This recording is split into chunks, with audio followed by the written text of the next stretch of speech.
नमस्कार, मैं नियाज खान और आप देख रहे हैं एनएमएफ न्यूज। 19 साल बाद गुजरात दंगा की गूंज एक बार फिर से चारों तरफ सुनाई दे रही है और इसको मुद्दा बनाया जा रहा है। हालांकि गुजरात दंगों में तत्कालीन सीएम नरेंद्र मोदी को क्लीन चिट मिली हुई है, लेकिन इसके बाद भी समय समय पर राजनीति कर इस मुद्दे को भुनाने की कोशिश की जाती रही है। गुजरात दंगे का यह मुद्दा फिर से सुर्खियों में इसलिए छाया हुआ है क्योंकि नरेंद्र मोदी को क्लीन चिट देने वाली एसआईटी रिपोर्ट के खिलाफ फिर से याचिका दाखिल की गई है, जिसे सुप्रीम कोर्ट ने खारिज कर दिया। इसके साथ ही सुप्रीम कोर्ट ने जी न्यूज के editor in chief Sudhir Chaudhary के इंटरव्यू और मीडिया कवरेज का भी जिक्र किया। दरअसल सुधीर चौधरी ने उस वक्त गुजरात के तत्कालीन सीएम नरेंद्र मोदी का एक इंटरव्यू किया था। सुप्रीम कोर्ट ने उस इंटरव्यू का जिक्र करते हुए लिखा, सुधीर चौधरी ने कहा था कि उन्होंने गांधीनगर के बाहरी इलाके में एक सर्किट हाउस में 1 मार्च 2002 को नरेंद्र मोदी द्वारा आयोजित एक प्रेस कॉन्फ्रेंस में भाग लिया था।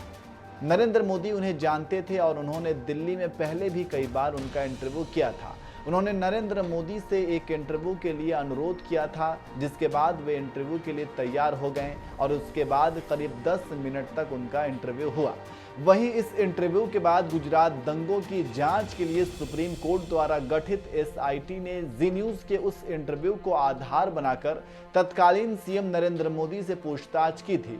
इस दौरान मोदी ने कहा था, जो लोग गुजरात के इतिहास को जानते हैं वे इस बात को भली भांति जानते हैं कि राज्य में सांप्रदायिक हिंसा का पुराना इतिहास रहा है।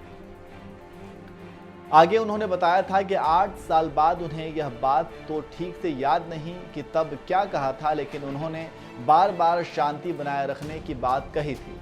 मोदी ने अपने ऊपर लगे तमाम आरोपों को खारिज कर दिया था। वहीं सुप्रीम कोर्ट के जजमेंट में 1 मार्च 2002 के उस इंटरव्यू का जिक्र आने पर पत्रकार सुधीर चौधरी ने कहा है कि उस इंटरव्यू की कॉपी तब एसआईटी ने मांगी थी। इसके अलावा सुधीर चौधरी ने दावा किया, एसआईटी ने मुझे पूछताछ के लिए कई बार बुलाया। गांधीनगर के उनके ऑफिस में घंटों घंटों तक पूछताछ होती थी। मुझसे पूछा जाता था कि उस इंटरव्यू में मोदी ने क्या कहा था। मुझसे पूछा जाता था कि उसमें नरेंद्र मोदी ने यह कहा था कि नहीं, कि हर क्रिया की एक प्रतिक्रिया होती है। सुधीर चौधरी ने आगे कहा कि वे मुझसे बार बार पूछते थे कि नरेंद्र मोदी ने ऐसा कहा था या नहीं। ऐसा वे मुझसे बार बार पूछते थे और उम्मीद करते थे कि मैं कहूं कि हाँ, उन्होंने वाकई ऐसा कहा था। मुझसे उस समय की सरकार द्वारा अक्सर दबाव डालकर कहा जाता था कि आप ये मान लीजिए कि उन्होंने उस इंटरव्यू में वाकई ये कहा था। तो इस तरह से एक बार फिर गुजरात दंगे की चर्चा तेज हो गई है और कई तरह की बातें सुनने को मिल रही हैं। इसी बीच गृह मंत्री अमित शाह ने भी एक इंटरव्यू के दौरान गुजरात दंगा और गोधराकांड का जिक्र करते हुए कहा कि मैंने प्रधानमंत्री मोदी को नजदीक से दर्द झेलते देखा है।